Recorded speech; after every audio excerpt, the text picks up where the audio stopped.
Então, de certa maneira, o Natal é uma grande oportunidade para a gente se achegar a Cristo com humildade.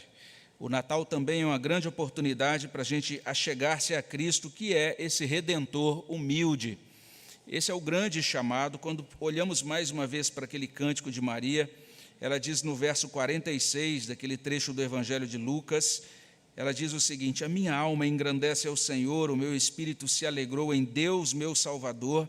É muito interessante essa admissão, esse reconhecimento de Maria. Nós precisamos de um Salvador.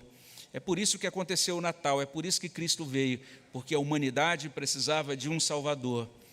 É muito interessante a gente entender isso. O Natal foi necessário, porque nós não conseguíamos salvar a nós mesmos. Nós não tínhamos competência espiritual para apresentar diante do Senhor um desempenho religioso perfeito, para apresentar diante dele um amor perfeito. Então, o Senhor agora envia o seu Filho para que ele nos alcance com a sua graça. E é interessante também nesse cântico de Maria, ela dizendo: contemplou na humildade da sua serva. Olha só as duas palavras, humildade e serva.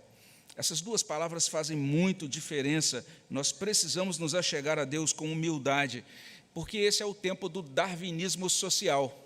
É o tempo que, de certa maneira, repete para nós, nos enche dessa mensagem de que sobrevive nesse mundo quem é mais apto, sobrevivem nesse mundo os mais fortes, sobrevivem nesse mundo os mais capazes. É o tempo da grandeza humana, dessa exaltação do sucesso daqueles que confiam em si mesmos. É um tempo em que é destacada a força, a inteligência, a autossuficiência do homem. É um tempo em que a gente ouve continuamente: o mundo pertence aos poderosos. É isso que chega para a gente o tempo todo.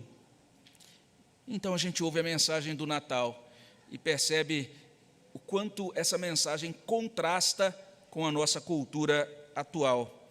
Não é sem razão que a primeira bem-aventurança, a primeira declaração de Cristo sobre felicidade é a seguinte: bem-aventurados os humildes de espírito, porque deles é o reino dos céus. Natal é uma grande oportunidade para a gente se apresentar diante de Deus com humildade. Humildade de espírito é esse reconhecimento de que a gente não possui riqueza em nós mesmos, nem força em nós mesmos, nem capacidade em nós mesmos para a salvação. Nós precisamos da graça de Deus para sermos salvos, precisamos de Cristo vindo ao mundo, vivendo uma vida perfeitamente justa, morrendo em uma cruz, ressuscitando para a nossa redenção. Todos nós precisamos ser reconciliados por Deus por meio da pessoa de Jesus Cristo. Mas perceba isso, quem Ele é? Olha a revelação do Natal, Ele é esse Redentor humilde. O texto diz que Jesus veio nesse contexto de uma serva humilde, contemplou na humildade da sua serva. A gente explicou hoje de manhã, fazendo um estudo sobre a condição socioeconômica de Jesus, estamos meditando sobre a encarnação do Redentor, e a gente viu que essa palavra traduzida por humildade significa literalmente também pobreza, pobreza mesmo, pobreza material. Ele veio em um lar humilde, ele veio em uma casa humilde. A gente percebe essa humildade da família sagrada, José, Maria, o próprio menino Jesus, naquele estábulo e desprovidos de qualquer conforto. A gente percebe essa humildade de Cristo na sua encarnação. E o Evangelho vai falar do chamado de Cristo como um Redentor humilde. Ele diz assim: vinde a mim todos os que estáis cansados e sobrecarregados, e eu vos aliviarei. Tomai sobre vós o meu jugo, aprendei de mim, porque sou manso e humilde de coração, e achareis descanso para a vossa alma, porque o meu jugo é suave e o meu fardo é leve. Mas é importante a gente prestar atenção nisso. Sou manso e humilde de coração. Esse é o Senhor Jesus Cristo, é o Redentor que nos convida a confiar nele.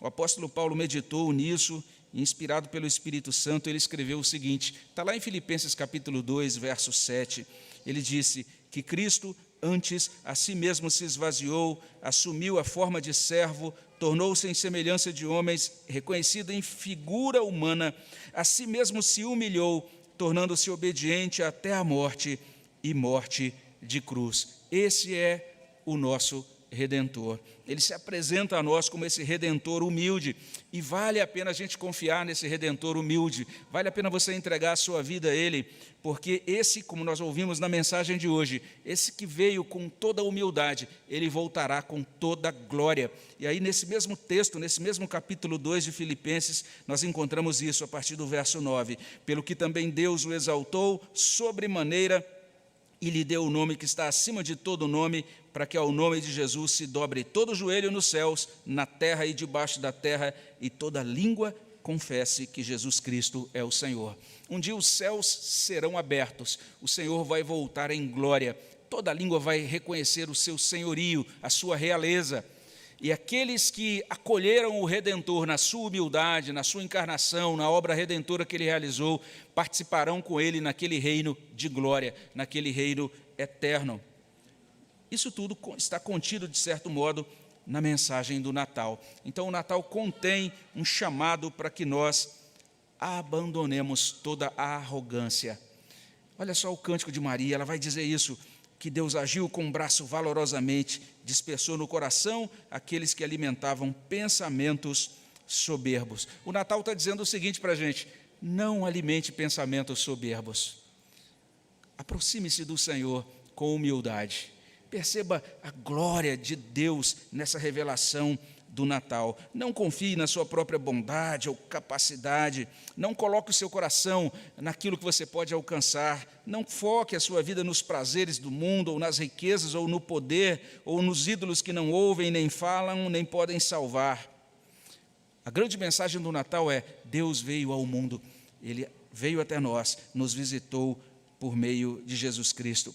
Deus convida cada um de nós a nos achegar a Ele com humildade. Deus convida a nos aproximarmos do seu Filho, do Senhor Jesus Cristo, esse Redentor humilde. Achegai-vos com humildade, é a mensagem do Natal. E que Deus possa nos abençoar para que isso seja uma realidade na nossa vida, para que na sua família, nesse ano, você possa ser ricamente abençoado, não apenas com aquela reunião gostosa de família, que é sempre boa, mas, acima de tudo, que nesta reunião esteja Jesus, o Senhor do Natal, como centro da reunião, como aquele que é adorado e acolhido com humildade nos corações. Que Deus abençoe a cada um de nós.